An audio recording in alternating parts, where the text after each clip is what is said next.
Hello મિત્રો, અને આગળના વિડીયોમાં આપણે WH ક્વેશ્ચન સમજેલા હતા અને લગભગ 9 જેટલા WH ક્વેશ્ચન મેં તમને સેન્ડ કરેલા છે. બરાબર, ઉદાહરણ સમજાયેલા છે. થોડાક બીજા એક્ઝામ્પલ હવે આ વિડીયોમાં જોઈશું આગળ, જે અગત્યના છે, એટલે પૂરતી પ્રેક્ટિસ તમને મળી રહે અને ભૂલ નહીં પડે. બરાબર, આગળ જોઈએ. 10મું વાક્ય છે તમારું.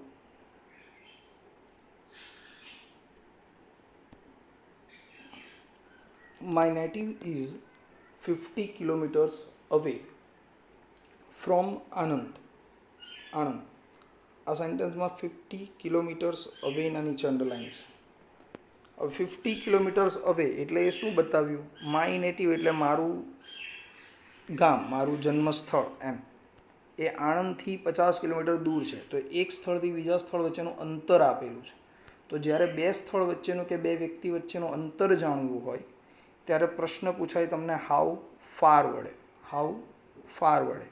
બરાબર, યાદ રાખજો. તો અહીં અંતર જાણવા માટે હાઉ ફારવાળા કેટલા પ્રશ્નો છે? તો નીચે વિકલ્પ આપેલા છે, 4 વિકલ્પ. એમાંથી જોઈ શકો છો તમે. તો એમાં એક જ વિકલ્પ છે હાઉ ફારવાળો. તો એ તમારો આન્સર મિત્રો. બરાબર, એ તમારો આન્સર થઈ જશે. ઓકે ફ્રેન્ડ્સ, આ જ રીતે આગળનો પ્રશ્ન જોઈએ. 11મો પ્રશ્ન. Shiva used Bahubal's sword to kill Bhadra. Shiva used Bahubal's sword to kill Bhadra. અહીંયા બાહુબલીના નીચે અંડરલાઇન છે, બાહુબલીઝના નીચે અંડરલાઇન છે. હવે તમને આવું સમજાવેલું છે કે જ્યારે એફોસ્ટ્રોફી એસ વાળા કરતા અહીંયા સંબંધ કોની સિવાય તલવાર યુઝ કરી? તો બાહુબલીની. સંબંધ જાણવો છે. બરાબર, તો જ્યારે એફોસ્ટ્રોફી એસ વાળા કરતા વિશે તમારે માહિતી મેળવવી હોય, જાણવું હોય, ત્યારે પ્રશ્ન કોના વડે પૂછાય? વૂઝ વડે. બરાબર, WHOSE, વૂઝ વડે. સંબંધ જાણવા માટે વૂઝ વડે પ્રશ્ન પૂછાય. તો તમારા 4 વિકલ્પ આપેલા. એમાં પહેલો પ્રશ્ન હુથી બને છે, બીજો વાયથી, ત્રીજો વેનથી, અને ચોથો વિકલ્પ જે છે ડી વિકલ્પ, એ વૂઝ વડે પ્રશ્ન બને છે. તો વૂઝવાળો એક જ પ્રશ્ન છે, તો એ જ આપણો આન્સર. ખાલી આટલું જ સમજવાનું છે. તો આન્સર છે whose sword did Shiva use to kill Bhadra. બરાબર, તમારે કાઉન્ટ્સમાં ડી વિકલ્પ લખીને ડેશ કરીને આખો પ્રશ્ન લખવો પડશે, તો જ તમને પૂરા માર્ક્સ મળશે. માત્ર ડી લખીને આવશો તો માર્ક્સ આપશે નહીં.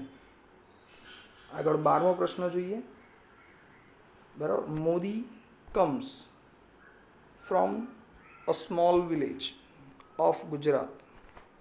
Modi comes from a small village of Gujarat. અહીંયા અ સ્મોલ વિલેજ ઓફ ગુજરાતના નીચે અંડરલાઇન આપેલી છે.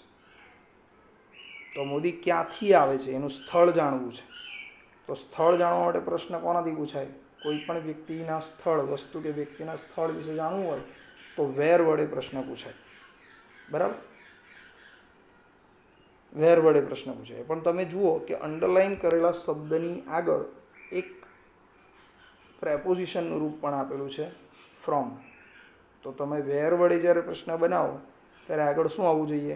ફ્રોમ આવવું જોઈએ. એટલે વેરથી પ્રશ્ન પણ આપેલો હશે અને ફ્રોમ વેર વડે પણ પ્રશ્ન આપેલો હશે. આવું મેં તમને સમજાવેલું છે. તમે જોઈ શકો છો અહીંયા સી વિકલ્પ વેર વડે શરૂ થાય છે, વેર વડે.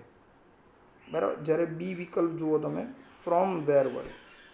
તો સાચો વિકલ્પ કયો છે? પ્રેપોઝિશન આપેલો છે એટલે સાચો વિકલ્પ આવશે તમારો બી. બરાબર, બી વિકલ્પ સાચો છે. સી વિકલ્પ જવાબમાં આવશે નહીં. તો તમારો પ્રશ્ન થયો from where does Modi come. From where does Modi come. પાછળ પ્રશ્નાર્થ ચિહ્ન જોજો, યાદ રાખજો. અંડરલાઇન કરેલા શબ્દની આગળ પ્રેપોઝિશનનું રૂપ કયા કયા પ્રશ્નો માટે? વેર, વૂમ, વૂઝ, વિચ. આ પ્રશ્નો માટે ખાસ યાદ રાખવાનું કે અંડરલાઇન કરેલા શબ્દની આગળ જો પ્રેપોઝિશનનું રૂપ આવતું હોય તો પ્રશ્ન બનાવવાની આગળ પણ એ પ્રેપોઝિશનનો ઉપયોગ થશે.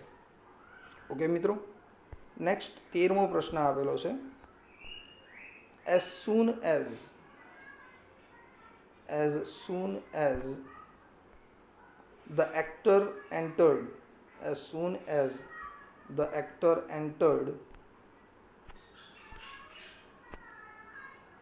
एक मिनट हाँ. as soon as the actor entered the audience cheered. અહીંયા as soon as the actor entered ના નીચે અંડરલાઈન આપેલું છે. as soon as the actor entered ના નીચે અંડરલાઈન આપેલું છે. તો એ સમય દર્શાવે છે કે ઓડિયન્સ ક્યારે ચીયર કરવા લાગ્યું, તો જ્યારે એક્ટર એન્ટર થયા ત્યારે. તો as soon as the actor entered the audience cheered. સમય જાણવો છે. સમય જાણવા માટે પ્રશ્ન કોના જોડે પૂછાય, તો કે વેન વડે. તો અહીંયા 4 વિકલ્પ છે. એમાં પહેલો વિકલ્પ હાઉથી શરૂ થાય છે, બીજો વુ વડે, ત્રીજો વાય વડે, જ્યારે ચોથો વિકલ્પ વેન વડે શરૂ થાય છે. તો ડી આન્સર આવશે. When did the audience cheer. When did the audience cheer અને પાછળ પ્રશ્નાર્થ ચિહ્ન આવશે. ઓકે મિત્રો. દેન 14મો પ્રશ્ન આપેલો છે. 14th question.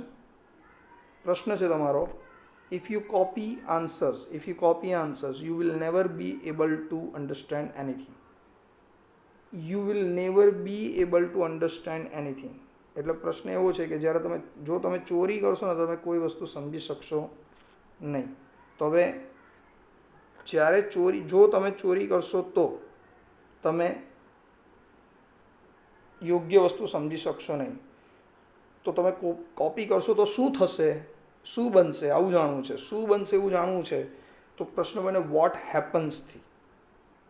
બરાબર, શું થશે શું જાણવું છે. એટલે પ્રશ્ન કોનાથી બને, વોટ વડે. તો જ્યારે તમે ચોરી કરશો, કોપી કરશો જવાબની, તો શું બનશે, તો તમે જવાબને સમજી શકશો નહીં. તો સાચો વિકલ્પ કયો છે, તો એ સી વિકલ્પ આપેલો છે. What happens if you copy answers. What happens if you copy answers. બરાબર, વોટ હેપન્સથી પ્રશ્ન બનતો હોય તો એમાં ડુ ડસ કે ડીડનો ઉપયોગ થતો નથી. બરાબર. આ જ પ્રમાણે 15મો પ્રશ્ન આપેલો છે. 15મો પ્રશ્ન જુઓ. Nupur always does yogas to reduce her weight. Nupur always does yogas to reduce her weight. Nupur કેમ યોગા કરે છે, તો એનું વેટ, એનું વજન ઘટાડવાના હેતુથી. તો હેતુ જાણવું હોય, આગળ આપણે આવો પ્રશ્ન શીખેલા છીએ કે જ્યારે હેતુ જાણવો હોય ત્યારે વાય વડે પ્રશ્ન પૂછાય. તો તમે 4 વિકલ્પ ચેક કરો. એમાં પહેલો વિકલ્પ વોટથી છે, બીજો વિકલ્પ વાય વડે, ત્રીજા અને ચોથામાં વાય આપેલું નથી. બરાબર, સી અને ડીમાં વાય નથી. તો બી વિકલ્પ જે છે એ તમારો આન્સર, તમારો જવાબ છે વાય ડઝ. ડઝ કેમ આવ્યું અંદર વાક્યમાં, સાદા વર્તમાન કાળનું ક્રિયાપદ છે does. Why does Nupur do, મૂળ ક્રિયાપદ do, yogas. Why does Nupur do yogas. આ તમારો આન્સર. બરાબર. આ જ પ્રમાણે 16મો પ્રશ્ન છે. 16મો પ્રશ્ન આપેલો છે. આઈ લવ many of my computer problems. I solve many of my computer problems with the help of YouTube videos. Underline કરેલો છે with the help of YouTube videos. I solve many of my computer problems. હું મારી મોટાભાગની કમ્પ્યુટરની problem solve કરી લઉં છું. કોની મદદથી, તો કે યુટ્યુબ ઉપરના વિડીયો જોઈને મદદ કરી લઉં છું. તો હું કમ્પ્યુટરની પ્રોબ્લેમ કેવી રીતે સોલ્વ કરું છું. હવે કેવી રીતે એટલે પ્રશ્ન કોનાથી બને, તો એ પ્રશ્ન બને હાઉ વડે. બરાબર. તો તમે પહેલો વિકલ્પ એ વિકલ્પ જુઓ તો એ વાયથી બનેલો છે. બી વિકલ્પ હાઉ વડે બનેલો છે. તો સી અને ડીમાં જુઓ હાઉ છે, નથી આપ્યું. તો આપણો પ્રશ્ન વિકલ્પ કયો સાચો, તો બી વિકલ્પ સાચો. તો પ્રશ્ન બનશે હાઉ ડુ સોલ્વ. મૂળ ક્રિયાપદ આપ્યું છે એટલે હાઉ પછી ટુ બીનું રૂપ આવ્યું ડુ. કરતા છે આઈ, પછી મૂળ ક્રિયાપદ અને પછી અન્ય શબ્દો. તો how do I solve many of my computer problems. આ તમારો આન્સર. બરાબર. આન્સર બરાબર વ્યવસ્થિત જોઈને, વિડીયો જોઈને ટીક કરતા જજો મિત્રો. 17માની અંદર જુઓ. 17માં લેટ્સ પ્લે ક્રિકેટ. 17મા વાક્યમાં છે લેટ્સ પ્લે ક્રિકેટ. તો આખા સેન્ટન્સના નીચે જ અંડરલાઈન છે. લેટ્સ પ્લે ક્રિકેટના નીચે જ અંડરલાઈન છે. બરાબર. તો આપણે શું કરવું જોઈએ? શું એટલે કોનાથી પ્રશ્ન બને? વાક્ય છે લેટ્સ પ્લે ક્રિકેટ, ચાલો ક્રિકેટ રમીએ. તો આપણે શું કરવું જોઈએ? તો જવાબ મળી જાય છે ચાલો ક્રિકેટ રમીએ. બરાબર. અને લેટ્સ એટલે એમાં વી શુડ છે એવું સમજવાનું. લેટ્સ એટલે એમાં વી શુડ છે. તો શુડવાળા ત્રણે ત્રણ પ્રશ્ન છે, એ, બી અને સી. પણ શું કરવું જોઈએ? તો શું માટે વોટથી પ્રશ્ન બને. બરાબર. કારણ વાય તો શું છે? વાય કારણ જણાવે. હુ કરતા માટે આવે. નન ઓફ ધીસ તો આવવાનું જ નથી, કારણ લાગુ પડે છે વોટવાળો પ્રશ્ન. તો તમારો સાચો વિકલ્પ થયો બી, વોટ શુડ વી ડુ. આપણે શું કરવું જોઈએ? What should we do? તો આપણે ક્રિકેટ રમવી જોઈએ. બરાબર, સૂચન છે. એવી રીતે 18મું વાક્ય જોઈએ. બરાબર. The thieves are caught by the police. The થીવ્સના નીચે અંડરલાઇન છે. ધ થીવ્સના નીચે અંડરલાઇન છે. તો થીવ્સ એટલે ચોર, તો એ સજીવ કરતા થઈ ગયો. સજીવ કરતાના નીચે અંડરલાઇન કરેલી હોય તો સિમ્પલ વસ્તુ છે, કોનાથી પ્રશ્ન બને? હુ વડે. બરાબર. તો હુ વાળો એક જ વિકલ્પ આપેલો છે, એ છે સી વિકલ્પ. તો તમારો પ્રશ્ન થીવ્સની જગ્યાએ હુ, પછી ટુ બીનું રૂપ આપેલું જ છે અને અન્ય શબ્દો પણ આપેલા છે. તો who are caught by the police.